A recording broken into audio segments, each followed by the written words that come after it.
being in India. So in 1992, starting 1992, Tibetans, with the help of American Congress and His Holiness, agreeing to this lottery system, about 1,000 people were able to leave India and come to the United States. So the purpose and the reason behind it is mainly to not just surviving or living for yourself. It was more for bringing and keeping Tibetan identity, culture alive.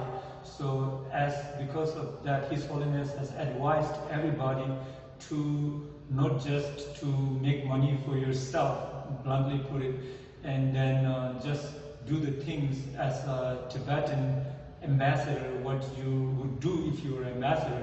And basically, the 1,000 Tibetans were the ambassador for the 6 million Tibetan people in Tibet. And so we had a responsibility to not just to keep the culture, language, struggle alive, but to let people know around the world what has happened to Tibet and what needs to be done.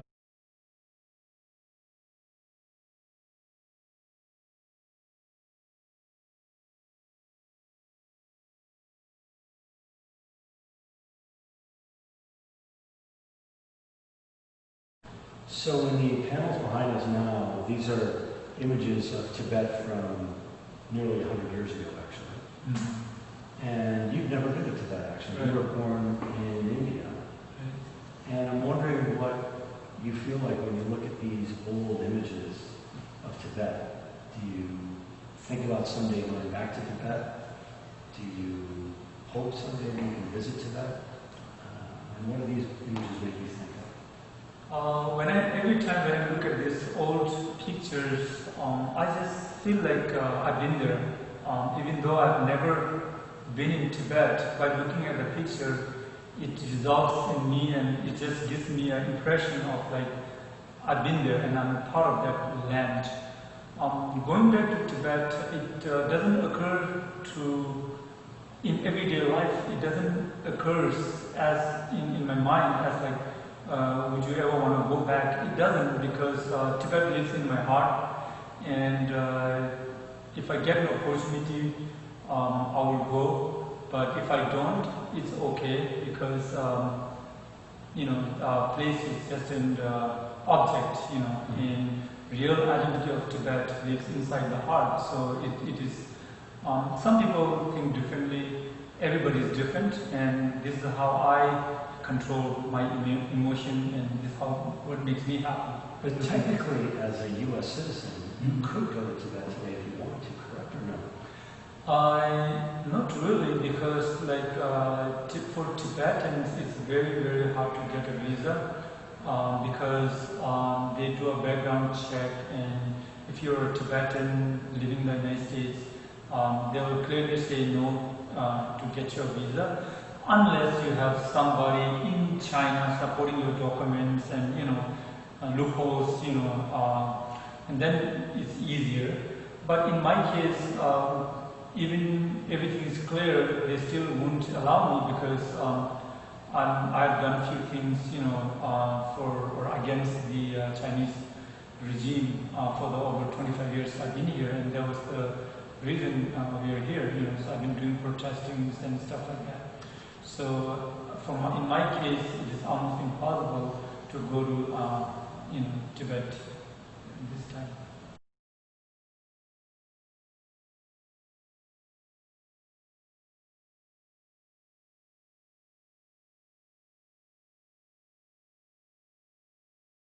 So, before all the Tibetans actually arrived in Chicago, there needed to be an organization that would manage their resettlement, unlike all the other typical refugee resettlement that goes on in the United States, where the State Department and the U.S. government provides funding for refugees to be resettled. The Tibetans came here under a clause of the 1990 Immigration Act that gave them access to green cards, but not access to federal money to help in the resettlement. So in fact, they were coming with nobody here to accept them and without any government funding. So an organization, the Tibetan Resettlement Project Chicago, was established by a collection of volunteers, people who knew nothing about Tibet, people who may have had an experience with Tibetan culture or traveling in that part of the world, to manage the resettlement of this community. These newspaper articles talk a little bit about how that happened. Every Tibetan had a sponsor. Every Tibetan had to come with a job that was promised before they arrived. There was an English language tutor that we tried to establish. We helped them find jobs after that, medical services, English language classes, and it was really an incredible collection of people who were reaching out to strangers to provide a hand once they arrived here and have some sense of community, some sense of family, some sense of a person who could show them a bit of the way to the future. And that's what the Tibetan Resettlement Project was, which eventually rolled into the Tibetan Alliance of Chicago, which became an all-Tibetan run organization after an organization was run by an all-non-Tibetan organization that managed the resettlement here. And I think some of these newspaper articles showing people waiting at the airport with signs welcoming the Tibetans to Chicago, and images of people arriving at the airport, an old letter from Norman Sampel that he wrote back home to his family about what life was like in Chicago. Really talks about the kind of generosity of strangers who just decided to lend a hand to make this community possible, and 25 years later, you're still here.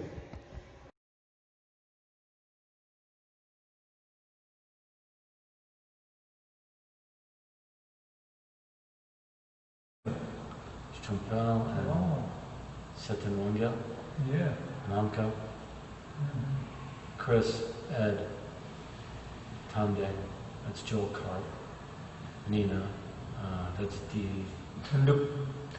Yeah. Wow, he works in the radio now. And he works in the radio. He works for Voice of America. Voice of America. Both in Washington, D.C. Yeah. So this is the board from 1993. Wow. Yeah. So when you look at some of these pictures, these are obviously newspaper articles from the early 1990s mostly. Yeah. About the project. Tibetans building lives in Uptown, settling Evanstoners help Tibetans adjust to life in the U.S. The full-page multi-page feature story in the Reader, Welcome to Chicago. Do you remember your life in Uptown when you first moved into that apartment? Oh yes, we did. Yeah, I do remember. What do you remember? We had an apartment behind next, pretty close to Truman College. Exactly. And it was a huge building. It wasn't the safest neighborhood, but we survived. Who was if you remember, obviously you probably do, we made roommates for the community, whether you knew people or not. Yeah. Everybody shared an apartment with 2 or 3 other people. Do you remember who you lived with? I think Dawa was one of my roommates. No, not Dawa Singh. There's another Dawa. He left to Minnesota. Okay. And then Pampa Sring. We had 3 guys in like a 2-bedroom apartment. Right. And Pampa Sring was one of those guys, and Dawa was another guy. The both of them, they left Chicago early, after maybe a couple of years. Yeah. Yeah. Do you remember your first job?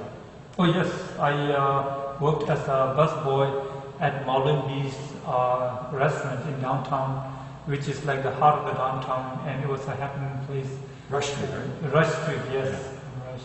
Do you remember now you remember that you got a letter in the mail in India telling you what kind of job you were going to have. Yes, remember yes. that you had to have a job before you came here. So right. The resettlement project was out looking for employers to promise with a letter of commitment to hire you. So you got a letter saying you're going to be a busboy at Melvin B's. What did that mean to you? So I read the letter, and my English wasn't that good at that time, and I looked at the bus, B-U-S, and I'm like, oh my God, I'm going to be driving bus. And I told everybody I'll be driving bus, and I have no idea how to drive it.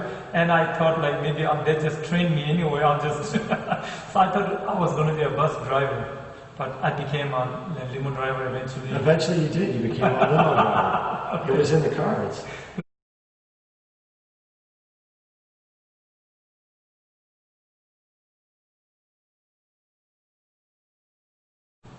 So this panel here has a lot of whole